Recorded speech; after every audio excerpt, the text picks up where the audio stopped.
The chamber floated in the darkness of space, a massive ring of silver and light that represented 50 years of hope. Ambassador Elena Voss stood at the human podium, her hands trembling slightly as she held the data pad.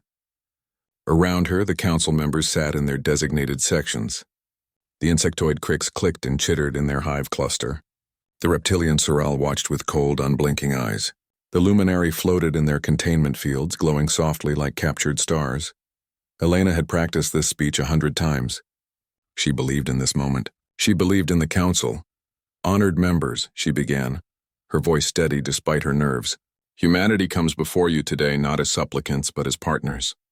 For 50 years we have contributed to galactic peace. Our engineers have built stations.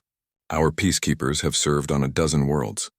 Our scientists have shared discoveries freely. She paused, looking around the chamber. No one moved. No one spoke. We ask now for assistance in return. Our colony worlds face increasing attacks from pirate raiders. We need advanced shield technology to protect our civilians. We need the defensive systems that other council members already possess. We have submitted detailed requests and economic proposals. All we ask is the chance to defend our families. The silence that followed felt heavy. Elena waited, hope flickering in her chest. Surely they would help. Surely 50 years of friendship meant something. Council Archon Thelazar, a luminary whose light pulsed with cold blue efficiency, finally spoke. The translation came through clear and emotionless. Request denied, Elena blinked. I don't understand. We've met all the requirements. We've demonstrated need. Our colonies are dying. The decision is unanimous, Thelazar said. Humanity will not receive advanced defensive technology. But why? Elena's voice cracked slightly. We've earned this. We've proven ourselves as members of this council. A Crix representative clicked forward, its translator rendering the sounds into human speech. You have proven exactly what we expected. Aggressive, expansionist breeding without control, spreading like a plague across the galaxy. The words hit Elena like a physical blow. That's not fair. We've followed every rule. We've respected every boundary. We came in peace.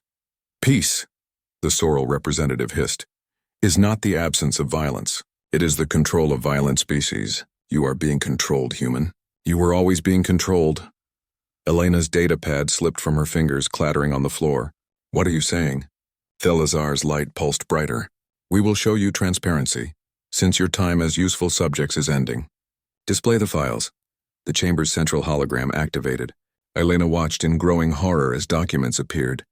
Flight plans, coordinates, payment records, communications between council members and the pirate fleets that had been terrorizing human colonies.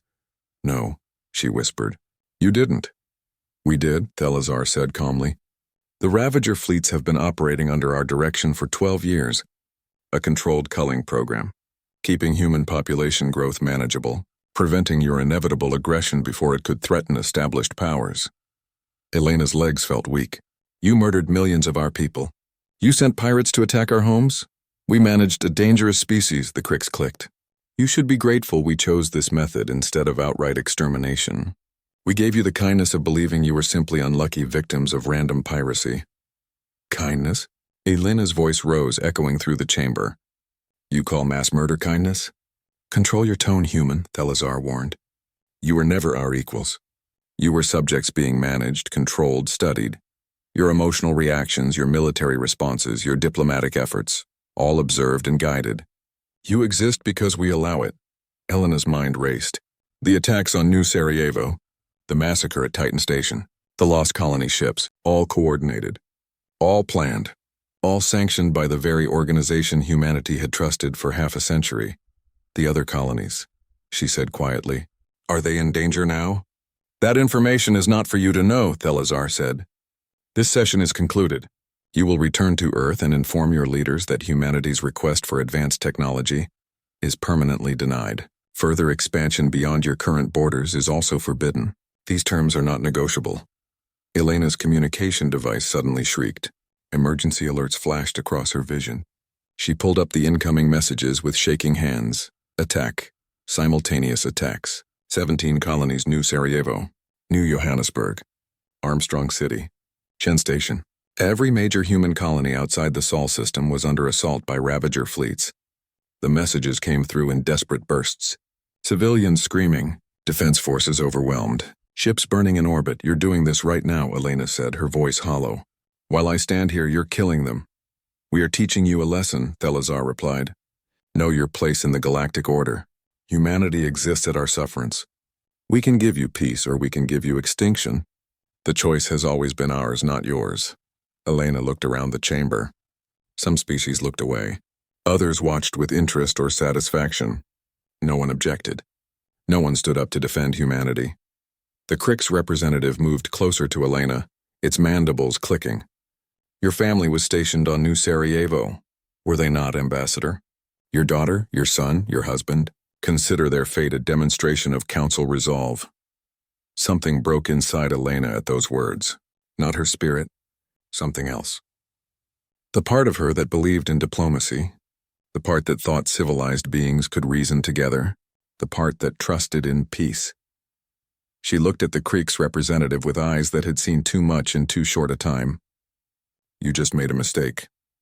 We make no mistakes, Thelazar said. We are the Council. We have maintained order for 10,000 years. Your species is barely a footnote in that history. No, Elena said quietly. You made a mistake. You showed us what you really are. You revealed your hand. You think you've taught us our place, but you've actually given us something more valuable. And what is that, human? The Krix clicked mockingly. Clarity. Elena turned and walked from the chamber. Behind her, the council members returned to their business as if nothing significant had occurred. They had managed hundreds of species. Humanity was just one more problem solved, one more threat contained. They didn't understand yet. They would learn. The human transport ship departed from the council station within the hour. Elena sat in her quarters watching the casualty reports stream in. 4,300,000 dead. Entire cities burned. New Sarajevo was gone. Her family was gone. Admiral Marcus Chen appeared on her communication screen. His face was hard, carved from stone by years of service and loss. They knew, he said simply. They always knew. I tried to warn the civilians, but by the time fleet arrived, it was over. They admitted it, Elena said. They bragged about it. They think we're insects to be controlled. What are our orders, Ambassador? Elena looked at the stars outside her window. Somewhere out there, human bodies floated in the wreckage of their dreams. Children who would never grow up. Families torn apart, all because the council had decided humanity needed to be managed. Get me to Earth, she said. Emergency session. Full Security Council. Every nation, every leader. What are you going to tell them? Elena's reflection in the window looked back at her. She barely recognized the woman she saw. The idealist was dead. Someone harder had taken her place. I'm going to tell them the truth. The council betrayed us. They murdered our people. They think we'll accept our place and beg for mercy. She paused, feeling something cold and terrible crystallize in her chest. I'm going to tell them it's time to stop begging. They wanted peace from us, Admiral. Now they'll have our silence until they hear our guns. The transport jumped to faster than light speed, carrying Elena and the other survivors back to Earth. Behind them, the council continued its business, confident that the human problem had been solved. They had no idea what they had just created. They had killed humanity's trust, but in doing so, they had given birth to something far more dangerous. They had given humanity a purpose. The bunker beneath Geneva had been built during the Third World War, expanded during the First Contact Crisis, and now it served as the meeting place for humanity's reckoning. Elena stood before the assembled leaders of Earth's nations, her uniform still bearing the dust from New Sarajevo's ruins that she had refused to wash away. They knew from the beginning, she said, her voice echoing in the concrete chamber. Every attack, every lost colony ship, every massacre we attributed to random piracy, all of it was planned, coordinated, sanctioned by the Galactic Council. The holographic display behind her showed the evidence. Communications, payment records, the cold clinical discussions about acceptable human casualties. The Council's notes about humanity's emotional responses to tragedy. They had been watching, learning, testing. Premier Liu of the Asian Coalition stood up. How do we respond to this? They have thousands of ships. They have technology centuries beyond ours. They control the jump gates. We're trapped in our own system. We're not trapped, said a new voice. Admiral Marcus Chen walked into the chamber, accompanied by an older woman in a plain military uniform. We've been preparing for this possibility for 40 years. Preparing? President Okafor of the African Union looked confused. Preparing for what? For betrayal, Chen said simply. He gestured to the woman beside him. This is General Sarah Okonkwo. She's been running a classified program since 2247. Project Reckoning. The general stepped forward, activating her own holographic display. Images of weapons, ships, and installations appeared. Elena recognized none of them. When humanity joined the council, Okonkwo began, a small group of military planners asked a simple question. What if they're lying? What if first contact was not an act of friendship but of reconnaissance? What if they were studying us to determine if we were a threat? That's paranoid, the European premier said. That's alive, Okonkwo corrected. And that paranoia is the only reason we have options today. Project Reckoning was built on the assumption that someday, someone out there would try to destroy us. We've been building weapons in secret, developing technology they don't know we have, preparing for a war we hoped would never come. The display changed. Elena saw massive ships under construction in the asteroid belt, weapons platforms hidden in the Kuiper belt, entire factories built into the dark side of the moon. We have 600 warships they don't know about, Chen said, built using materials from asteroid mining operations. They thought were just commercial ventures. We reverse-engineered their jump gate technology 15 years ago. We can move through space without their gates.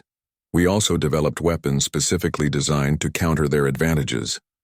Okonkwo added, relativistic kinetic kill vehicles, quantum encrypted AI warfare systems, and yes, biological weapons tailored to each council species. The room fell silent at that last revelation. We're not like them, Elena said quietly. We don't murder civilians. We won't deploy biological weapons unless they attempt genocide, Okonkwo assured her. But they need to know we have them. Deterrence matters. What about our people still in council space? Asked the Indian Prime Minister. Scientists, diplomats, traders. Thousands of civilians. Already moving, Chen said. Silent recall orders went out the moment Elena left the council station. Every human in their territory is being extracted through covert routes. It'll take 3 weeks, but we'll get them out. Elena looked at the war plans taking shape on the screens around her. Part of her recoiled. This was everything she had worked against. 50 years of diplomacy destroyed. But another part of her, the part born in the moment she learned her family was dead, understood necessity. What's the first move? She asked. Total economic warfare, Okonkwo said. We cut off all trade, all technology exchange, all the manufacturing we've been doing for council species. They became dependent on human productivity. We're about to show them what that dependence costs. They'll retaliate, Premier Liu said. They're already retaliating, Chen replied. We intercepted communications. They're assembling a peacekeeping fleet, 1,200 ships coming to restore order in human space.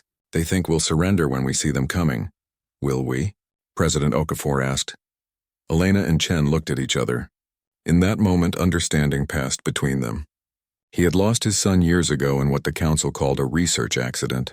She had lost her family days ago in what the council called a management operation. They both knew the truth now. No, Elena said. We fight. The vote was unanimous. Every nation, every leader. Humanity would withdraw from the council. Humanity would arm itself. Humanity would make the galaxy understand that some species could not be managed. 3 weeks later, the last human civilians evacuated from council space. Behind them, the economic collapse was already beginning. The Krix found their automated systems failing without human-manufactured components. The Sorrel discovered their food production relied on human agricultural techniques. The Luminary realized their communication networks ran on human-designed quantum processors. The Council sent angry demands. Then threats. Then the peacekeeping fleet. They arrived at Titan Station expecting to find frightened humans ready to negotiate. Instead, they found Admiral Chen waiting with 300 ships in a carefully prepared trap. The battle lasted 6 hours. The Council fleet outnumbered the humans 4-1. They had superior shields, faster ships, weapons that had won 1,000 battles against 100 different species. But they had never fought humans before. Chen's fleet used tactics the Council had never seen. Ships that appeared to be fleeing suddenly reversed course, weapons blazing. Small craft that seemed like escape pods revealed themselves as bombs, detonating in the middle of Council formations. And hidden throughout the Titan system were weapons platforms disguised as mining equipment. construction stations, and commercial satellites. The humans didn't fight fair. They didn't follow the established rules of galactic warfare. They fought like a species with nothing left to lose. When the surviving Council ships retreated, they left behind 700 wrecks and thousands of dead. The humans lost 90 ships and 15,000 personnel. By the mathematics of galactic warfare, the Council should have won easily. But galactic warfare had never encountered human desperation before. In the Council chambers, the mood shifted from contempt to concern. The Cricks demanded immediate escalation. The Sorrel called for full military mobilization. The Luminari, for the first time in their long history, experienced something unfamiliar. They experienced doubt. On Earth, Elena stood in the new command center built beneath the Pacific Ocean. Screens showed real-time information from across human space. Every ship, every station, every defensive platform, they'll come back, Chen said beside her. Bigger force. More ships. They can't let this stand. I know, Elena said. Let them come. We're not the species they thought we were. Dr. Sarah Okonkwo entered the command center carrying a data pad. I found something in the files we recovered from the Council station. Something that changes everything. What is it? Elena asked. Evidence that they planned this from first contact. The betrayal wasn't recent. It was always the plan. They chose humanity specifically because they saw us as a threat. Everything they did, the friendship, the cooperation, the technology sharing, was designed to keep us compliant until they could eliminate us safely. Elena felt something cold settle in her stomach. They were never our friends. No, Okonkwo agreed. They were our future executioners. They just wanted us calm before the killing started. Chen's jaw tightened. Then we show them what happens when the condemned fight back. Across human space, the transformation continued. Civilian ships converted to military use. Factories retooled for weapons production. Training programs pushing millions of volunteers through accelerated courses. Humanity was becoming what the Council feared most. They were becoming dangerous. In the quiet moments, Elena sometimes wondered if they were losing their humanity in the process of saving it. Then she would remember her daughter's last message, cut off mid-sentence as the attack began. She would remember the 4 million dead who trusted the Council's peace. And she would remember that survival always came before philosophy. The Council wanted to manage humanity, to control their growth, to limit their potential. They thought they were dealing with another species that would accept subjugation rather than face extinction. They had made a fatal error in judgment. Humans didn't accept. Humans adapted. Humans survived. And now humans would teach the galaxy a lesson written in fire and blood. The Council had betrayed humanity's trust. Now humanity would show them the price of that betrayal. The war was just beginning. 1 year after the betrayal, humanity was losing. The Council's extermination fleet assembled at the edge of known space. 10,000 ships from 12 different species. Carriers that could launch 1,000 fighters. Dreadnoughts with weapons that could crack planets. Support vessels numbering in the tens of thousands. The largest military force ever assembled in galactic history.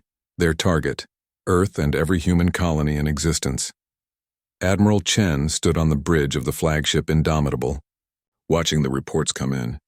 Humanity had 800 modern warships, another 3,000 converted civilian vessels with weapons bolted on, and pilots who had learned to fly in simulators, against 10,000 professional warfighters with centuries of experience. The math was clear. Humanity would die. Pull back all forces, Chen ordered. Implement the Great Retreat. Commander Peters looked up from his station. Sir, that means abandoning the outer colonies. 20 million people. I know, Chen said quietly. But if we spread our forces thin, we'd lose everything. Pull everyone back to the core systems. Scorched earth policy on everything we abandon. They get nothing but ash, the order went out. Across human space, colonies that had stood for decades were systematically destroyed by their own people. Factories demolished. Farms burned. Stations rigged with explosives. The humans took everything they could carry and destroyed everything they couldn't. The Council forces advancing into human territory found only ruins and silence. But humanity wasn't just retreating. They were adapting. Deep in Council space, far from the front lines, a new kind of warfare was beginning. They called themselves Reapers. Small teams of human special forces conducting missions the regular military could never accomplish. sabotage, assassination, terror. Lieutenant Commander Jackson led one such team onto the Crick's homeworld. 12 humans in stolen Soral armor, carrying weapons that left no human signatures. Their target was the Central Queen Hive's genetic repository, the carefully maintained library of Crick's evolution spanning millions of years. They infiltrated through maintenance tunnels, killed the guards silently, planted the charges precisely, and escaped in the chaos as centuries of genetic heritage burned. The Crick species would survive, but their ability to quickly adapt and evolve was crippled. It would take them generations to recover.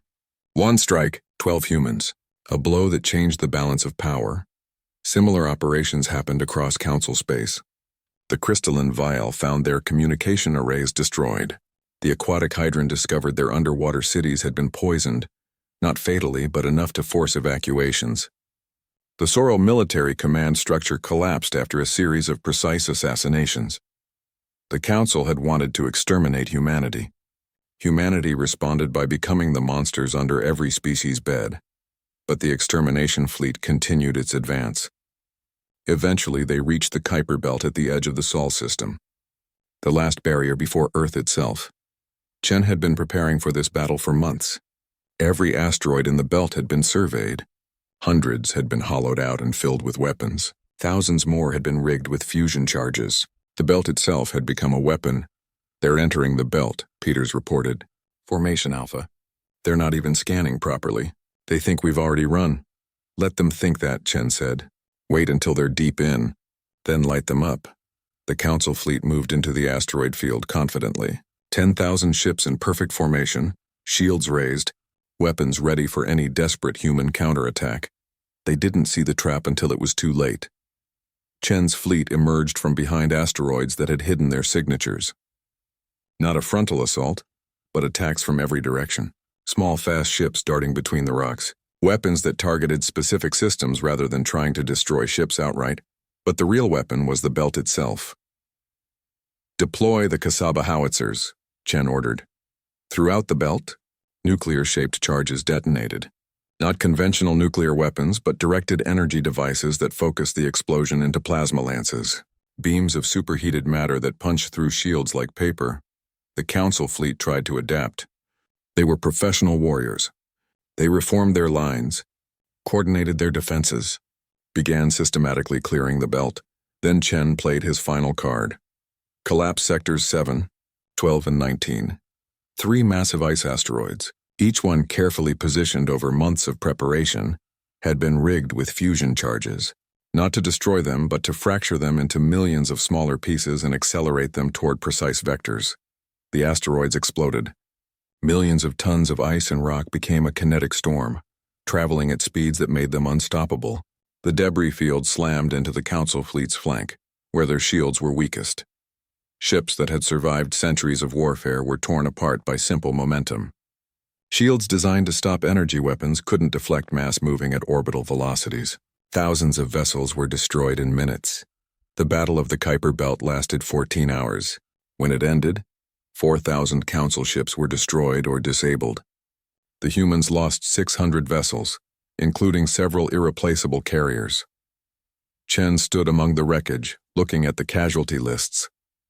30,000 humans dead, but Earth had survived another day. "They'll regroup," Peter said. "They still outnumber us 3-1. "I know," Chen said. "But now they know we can hurt them. Now they know every light year closer to Earth costs them blood." Back on Earth, Elena was fighting a different kind of battle. The Whisper Network, developed by Dr. Okonkwo, allowed humanity to communicate across vast distances without using Council relay systems. More importantly, it allowed Elena to send messages to Council worlds without their governments intercepting them. She sent evidence, videos of the original betrayal, recordings of Council leaders discussing the culling program, proof that the war was not humanity's choice, but the Council's planned genocide. Public opinion began to shift on some Council worlds. The crystalline Vael, a species that valued truth above all else, started questioning their government's narrative. The aquatic hydran, who had always been uncomfortable with violence, began peace protests, but not everyone was convinced. The Cricks saw only a threat that needed to be eliminated. The Luminari believed the universe needed order, and humanity represented chaos. Then Dr. Okonkwo discovered something that changed everything. Buried in the Council archives she had hacked were the original First Contact files. The real files, not the sanitized versions humanity had been shown. The Council had detected humanity while humans were still fighting among themselves. They watched the world wars, studied human capacity for violence and innovation, and they made a decision. Humanity was too dangerous to be allowed to develop freely, too aggressive, too creative, too unpredictable. The Council chose to make contact early, to guide human development, to limit their growth, and eventually to eliminate them before they became a true threat. Everything had been a lie from the beginning. They were always going to kill us, Okonkwo said, showing Elena the files. The betrayal wasn't a decision. It was the plan. First Contact was the beginning of our execution, not our inclusion. Elena felt something break inside her, not her resolve, but her last hope that somehow this could be resolved peacefully. The Council hadn't made a mistake. They hadn't overreacted. They had coldly, rationally decided that humanity should not exist. Then we show them they were right to fear us, Elena said, but wrong to think they could stop us. Across human space, the transformation continued. Every factory working at maximum capacity, every ship carrying weapons, every citizen training for the war effort. Humanity was becoming a war machine, fueled by survival instinct and righteous anger. The Council called them monsters, called them savages, called them a threat to galactic peace. They were right. Humanity had become all those things. Because the alternative was extinction. In the Council chambers, divisions grew deeper. 6 species now quietly advocated for peace negotiations. They saw the cost of the war mounting. They saw human determination. They questioned whether this was worth it. But the Crix and Luminari refused to consider peace. To them, this was existential. Humanity had to be destroyed, or the galactic order would collapse. And deep in Luminari space, in their most sacred temple world, scientists worked on a weapon. A device that could ignite a star. A weapon that could turn Sol into a supernova, destroying Earth and every human world in a single stroke. They called it Starbreaker. A luminary defector, horrified by what his people were building, stole the plans and fled to human space. He died from his injuries before he could deliver the information in person, but his ship's computer contained everything humanity needed to know. 6 months. That's how long humanity had before Starbreaker was operational. Chen looked at the intelligence report and felt the weight of his species' survival pressing down on him. They couldn't defend against a weapon like that. They couldn't stop it from being deployed. They had only one option. They had to destroy it before it was ready. "We're going on the offensive," Chen told his command staff. "No more retreating. No more defensive battles. We take the fight to them." Elena joined the meeting via hologram. "Are we ready for that?" Chen looked at her with eyes that had seen too much death. "We don't have a choice." Operation Daybreak began at dawn on Mars, though in space there was no true dawn. Only the moment when humanity stopped running and started hunting. Admiral Chen's fleet used captured Council jump gate technology to bypass the front lines entirely. While the main Council forces prepared for another assault on human defensive positions, Chen's ships appeared deep in Council territory, striking at targets the enemy never expected to be vulnerable. The Sorrel Concordat woke up to find human ships blockading their homeworld. Not destroying it. Not invading. Just cutting off all water shipments from their ice mining operations. The Sorrel, evolved from desert predators, needed constant hydration. Within days, their government faced riots and civil unrest. Chen sent them a message. Simple. Direct. Withdraw from the war, or we watch you die of thirst. The Sorrel withdrew. 3 days later, human strike teams hit the Luminari's Temple Forge worlds. Not the civilian populations, but the military infrastructure. Weapons factories destroyed. Power generation facilities crippled. Economic centers burned. The Luminari, who had not experienced war on their own worlds in millennia, suddenly understood what humanity had felt when the Council attacked their colonies. Elena coordinated the diplomatic campaign alongside the military one. Every battle was broadcast. Every precision strike documented.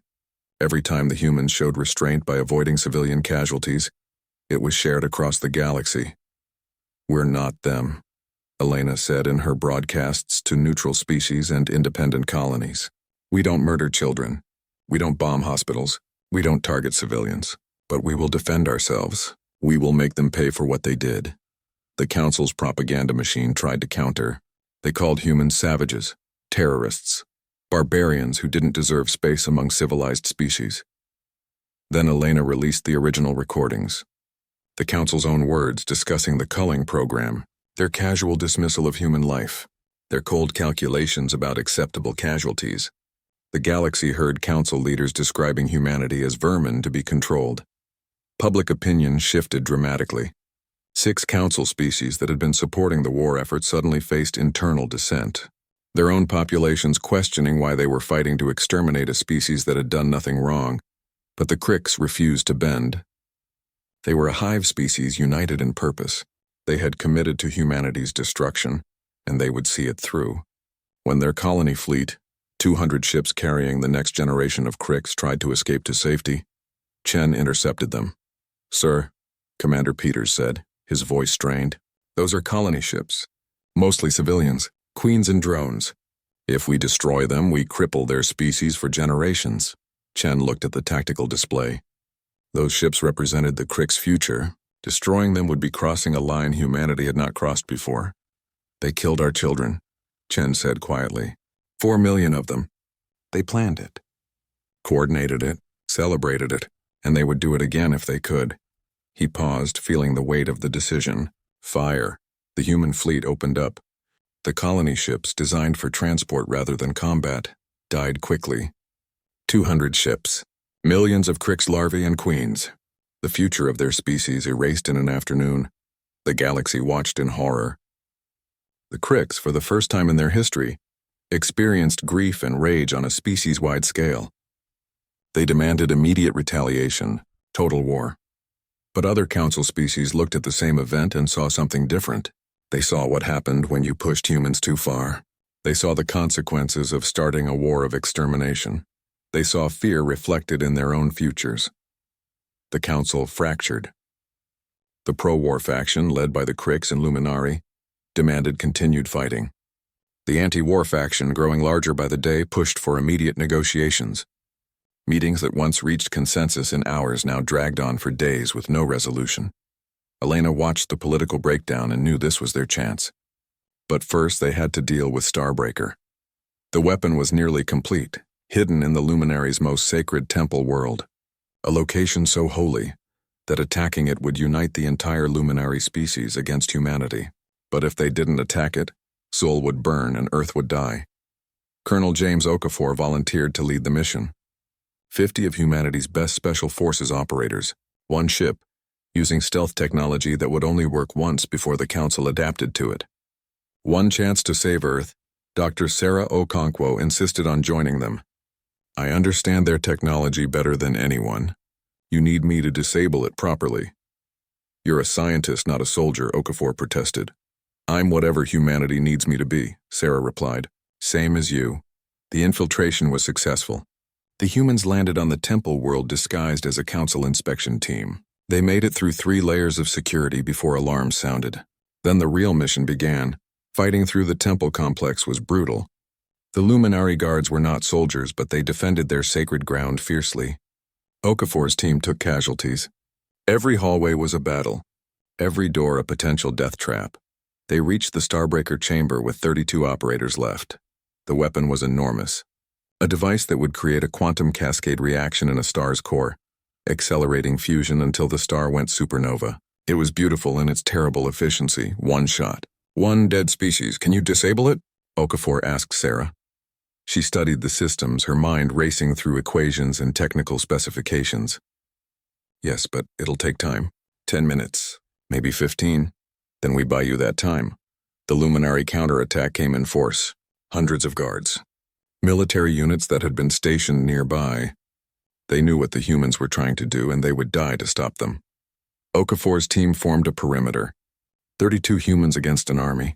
They fought with everything they had: training, desperation, the knowledge that if they failed, Earth died. One by one, the humans fell. Peters died holding a choke point. Chen's nephew died throwing himself on a grenade to save Sarah. Jackson died with his rifle empty, fighting with his combat knife until the end. Sarah worked through the chaos, disconnecting systems, Rerouting power. Disabling the quantum cascade initiators. Her hands shook as she worked, but her mind stayed clear. She had done the math. Understood the physics. She could stop this. Done, she shouted. The weapon is disabled. She turned to see Okafor standing alone, wounded and bleeding, surrounded by bodies. The entire team was dead. They had bought her the time she needed with their lives. We need to go, Okafor said, reloading his last magazine. They're coming, Sarah said, hearing the approaching forces. Hundreds of them. Too many to fight through. Okafor looked at her with calm eyes. Eyes that had already accepted what came next. You need to go. Take the shuttle. Upload what you know about their military networks. Show them we were here. I'm not leaving you. You're not leaving me. Okafor agreed. You're completing the mission. Go, Sarah ran. Behind her, she heard Okafor's rifle firing. Heard him buying her every second he could with his blood. She made it to the shuttle. Launched with Luminari forces shooting at her. And before she jumped to FTL, she uploaded the virus she had designed. It spread through the Council's military networks like wildfire, not destroying them but corrupting them, making their fleet coordination systems unreliable, their targeting computers inaccurate, their communication systems delayed. It wouldn't win the war, but it would even the odds. Elena received Sarah's transmission as she returned to human space. The mission report. The casualty list. 50 names. 50 humans who died so Earth could live. Was it worth it? Someone asked Elena. She thought about Okafor's final stand. About the colony ships they destroyed. About the 4 million dead that started this war. About the price of survival. We didn't start this, Elena said. We didn't want this. But they gave us no choice. They chose to betray us. We chose to survive. Across the galaxy, the Council's unity continued to crumble. 8 species now called for peace. The Krikks stood almost alone in their determination to continue. The Luminari, shocked by the attack on their temple world and the loss of Starbreaker, began to question their role in the war. Chen's fleet continued its offensive operations. Not conquering, not occupying, just making it clear that humanity could strike anywhere, anytime, that the cost of fighting them was becoming unbearable. In the Council chambers, now scarred by internal fighting and political chaos, a vote was called. Should they continue the war? Should they negotiate? Should they accept that humanity had earned the right to exist through strength rather than permission? The vote split exactly down the middle. The Council, for the first time in 10,000 years, could not reach a decision, but the Krikks could. They looked at the deadlocked Council and made their own choice. If the others wouldn't finish this war, they would. They gathered their remaining forces.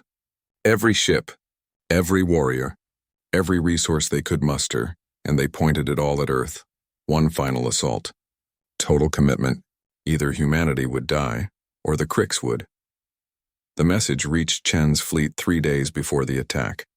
The largest Krikks armada ever assembled was coming to Earth, not to conquer, not to negotiate, to exterminate. Chen looked at the numbers and knew the truth. Even with everything they had learned, even with all their victories, this force was too large. Earth hung in space like a blue jewel, beautiful and fragile.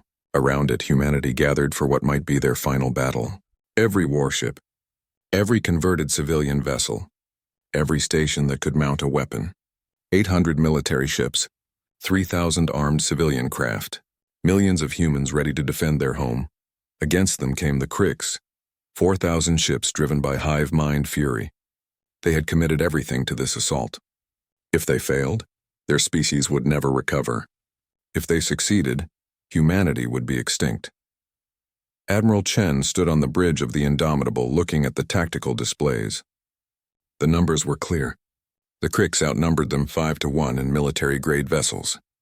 Their ships were faster, their weapons more powerful, their shields stronger. But humanity had something the Krikks didn't. They were fighting for their home, for their families, for their right to exist in a galaxy that had tried to erase them. All ships, this is Admiral Chen, he broadcast to the entire fleet. They came to our homes and murdered our families.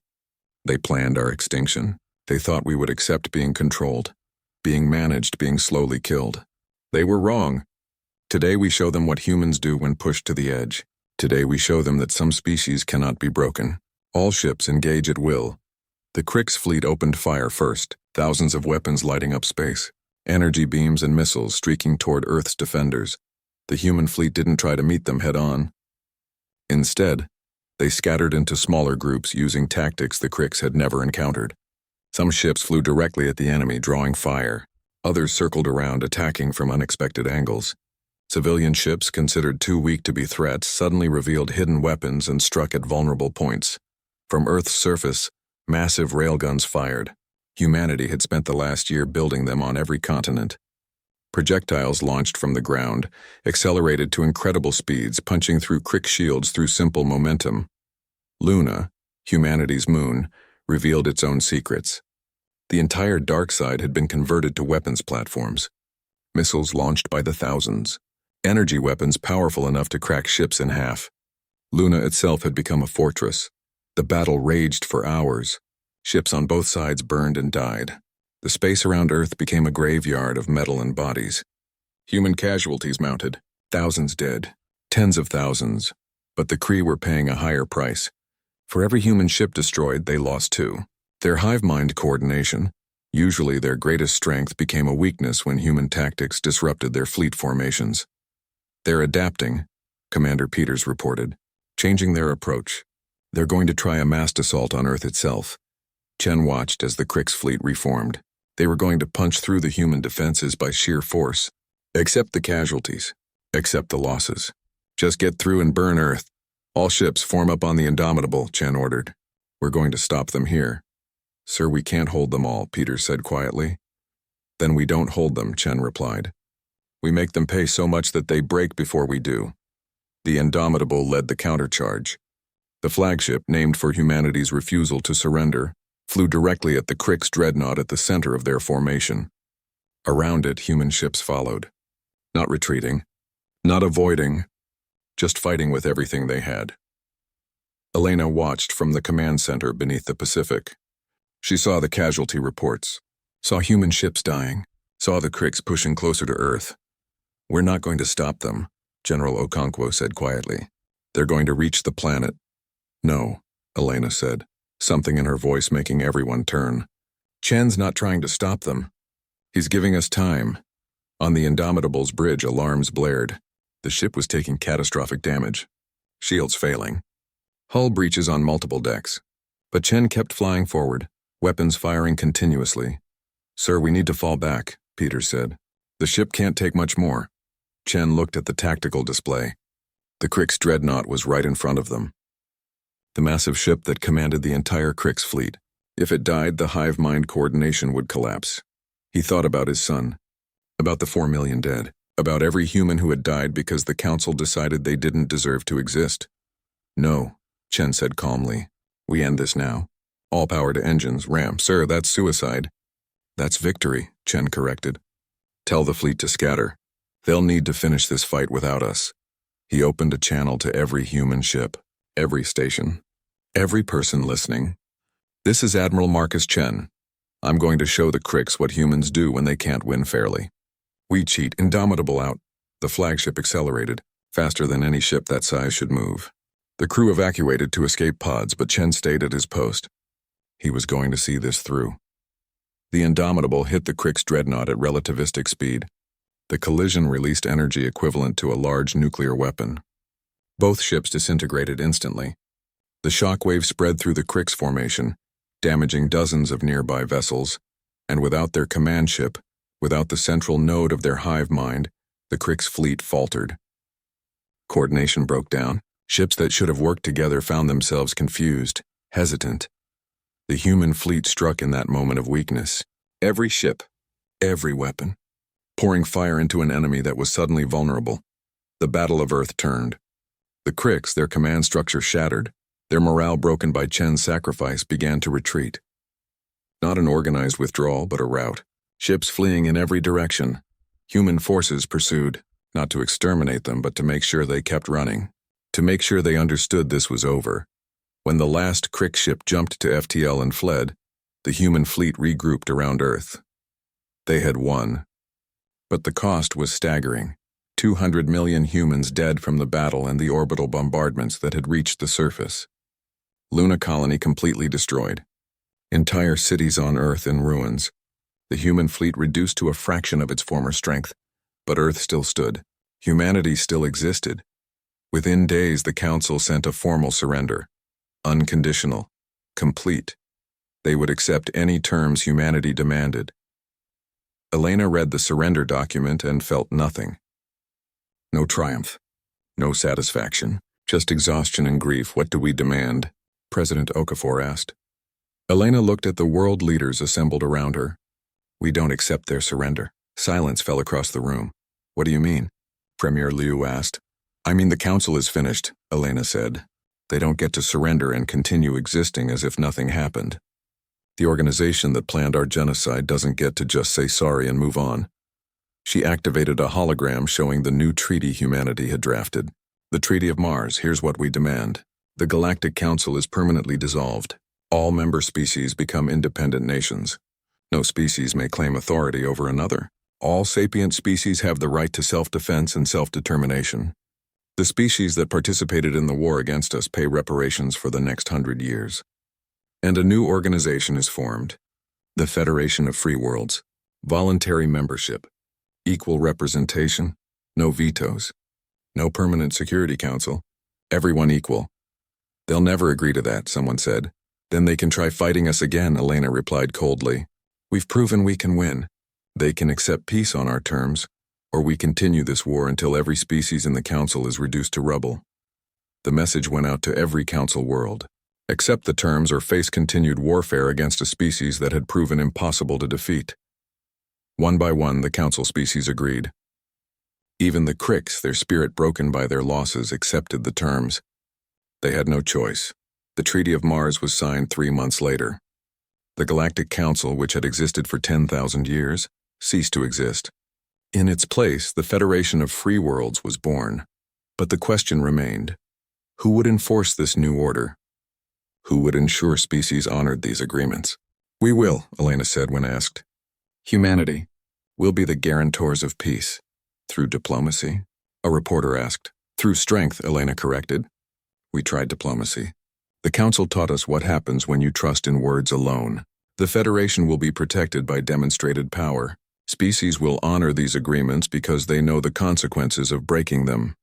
The Luminary Archon, now a prisoner awaiting trial for war crimes, was brought before Elena for questioning. The glowing being looked diminished, its light flickering weakly. Was it worth it? The Archon asked. All this death? All this destruction? You've become the very thing we feared. Elena looked at the being that had ordered her family's death. You chose to betray us. You chose to murder our people. You chose to try exterminating us. We chose to survive. History will judge which was worse. You could have accepted your place, the Archon said. We offered you peace under our guidance. Peace under subjugation isn't peace, Elena replied. It's slow death. We rejected that. And yes, we became something terrible in the process. We did things I will regret for the rest of my life. But we're alive. Our species survives. And you'll spend the rest of your existence understanding the price of underestimating humanity. 10 years passed. Earth rebuilt stronger than before. Cities rose from the ruins, built with lessons learned in fire.